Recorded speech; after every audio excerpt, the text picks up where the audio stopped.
2024 সালে সৌদি আরবের বিভিন্ন দুর্নীতিতে জড়িত সন্দেহে 1708 জনকে গ্রেপ্তার করেছে দেশটির দুর্নীতি দমন ও নিয়ন্ত্রণ কর্তৃপক্ষ নাজাহা।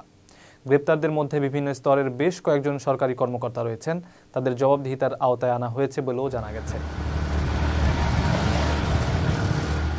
শনিবার সৌদি গ্যাজেটের প্রতিবেদনে বলা হয়, গত এক বছরে 37,124টি অভিযান চালিয়েছে নাজাহা। এছাড়া 4,000-এর বেশি অভিযোগ তদন্ত করেছে সংস্থাটি।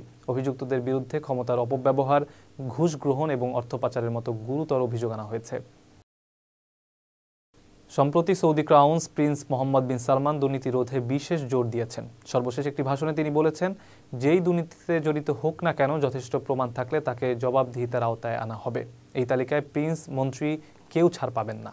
গত কয়েক বছরে নাজাহা কয়েক হাজার অভিযান চালিয়েছে। এর ফলে দুর্নীতি বিরোধী প্রচারণায় সৌদি আরবের অঙ্গীকার আরও সুসংহত হয়েছে বলে ধারণা করছে সংস্থাটি।